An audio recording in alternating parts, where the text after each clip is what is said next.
very dense with content. We made the conscious choice to make sure that all the land that we have in the game has lots and lots of things to do. So there's not a lot of empty space to be roaming around. It's a huge place. You can spend your time exploring and traveling, but there's always something to do. 100 unique areas. We have 8 regions, large regions, of which, for example, the Shire is a region. Within each of those regions, there's all kinds of small areas, towns, villages, points of interest, lots and lots of things to explore. Things that you expect to see, the Shire and the Bag End and Rivendell, all the places that you've dreamed about going to, they now exist online, and you can go there and be there with other players online.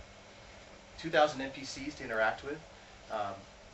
Unique characters, some of them that are named characters that you recognize from the books, some of them are new characters that you may not have ever heard of before, but a lot of them are characters that you either read about, saw in the movies, or both.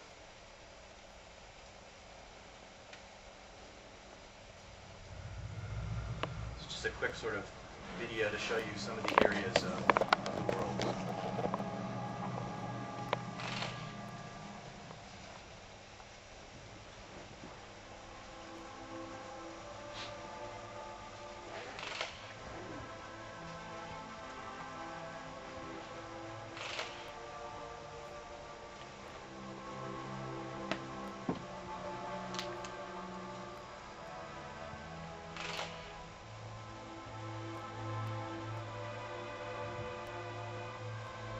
This is all in-game footage. All the music and audio for the game is done in-house. All original compositions.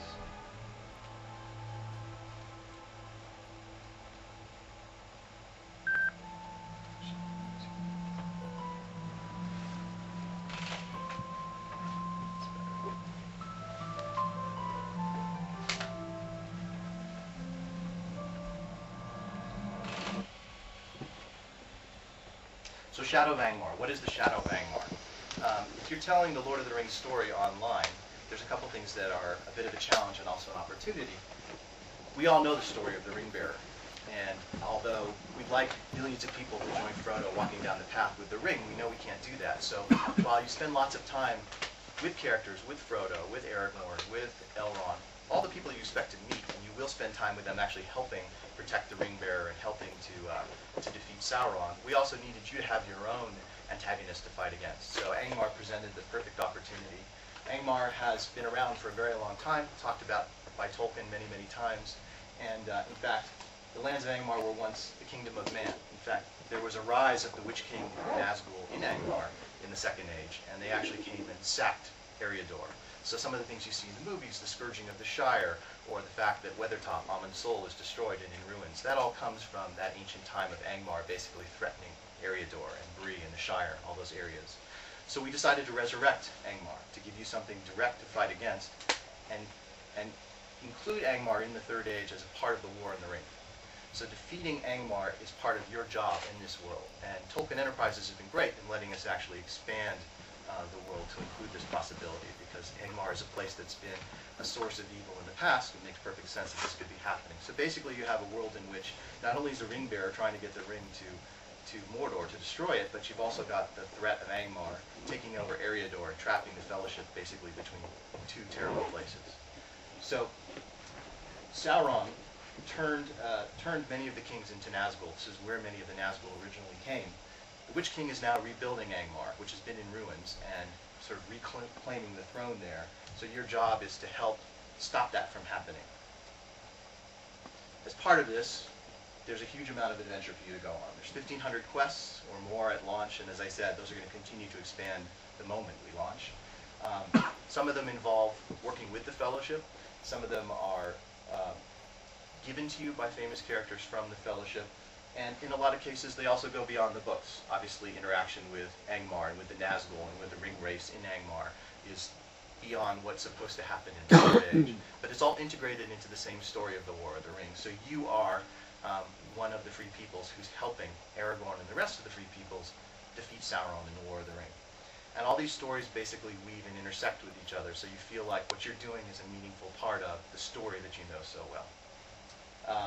We're also doing things in a slightly more effective way with storytelling, being that this is the Lord of the Rings. We felt that that was really important. So We have ways in which we deliver story to you that are slightly more advanced than you might find in other MMOs. For example, in large instances, at the end of those instances, you'll find yourself actually involved in a dynamic experience that's happening, where characters will interact with you, where the story will play itself out with you as a part of it.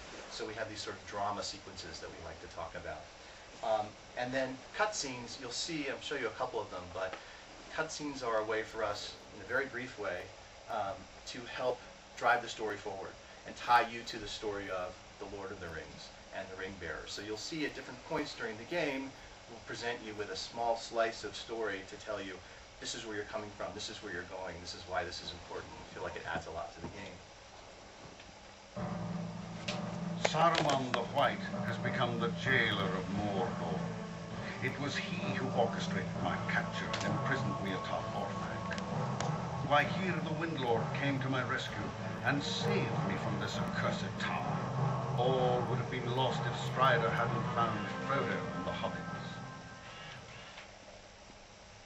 So, for example, you might encounter this cutscene at the same time that you are showing up in the town of Bree at the Prancing Pony and meeting with Strider.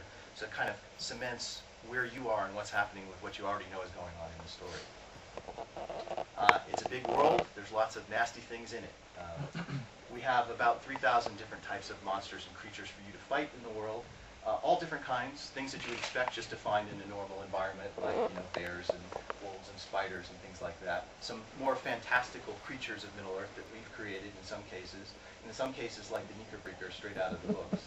And then, of course, the direct minions of Sauron that are talked about in the books, which we've represented here, like the Nazgul and the Uruk-hai, trolls, and Hurn, which are these giant living trees, very much like the Ents, but also a little bit more evil, a little more darkly corrupted than the Ents. And Ents are something that you will also see in the game. Not at launch, but quite shortly thereafter. So, obviously, the first thing that's important in this type of game is who I am. So we have 4 races, as you would expect. And what's exciting about this is that these are the races, right? So certainly many games have elves and dwarves and humans, but these are the elves. And what we try very hard to do is to cement these particular representations of Tolkien's races inside the context that they were created in. So elves are not just creatures with long ears and that have ancient artifacts. Elves are people that have a history and a background in the whole world that they come from, and we try to make that as clear as possible as you're playing the game. So, for example,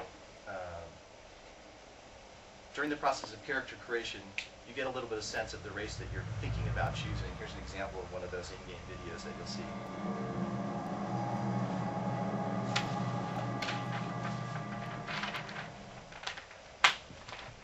The kindred of the elves dwell among the woods and This is all in-game footage. lingering in Middle-earth out of love for the land.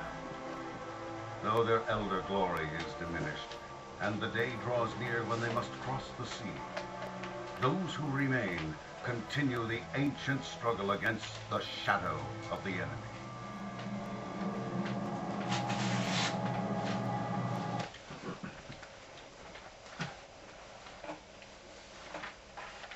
Another example.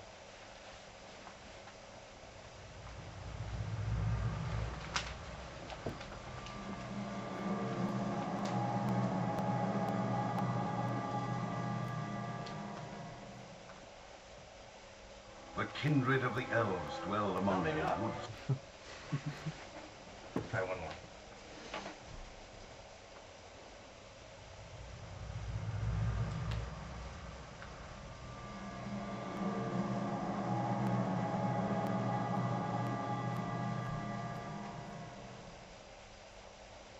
The kindred. Okay, apparently we only have elves in our game. We have, I don't know what's wrong with the presentation, but we have a different one for every race, and the idea there is to, again, immerse you in the sense that this is a race with lots of history and depth, and there's lots of things to it.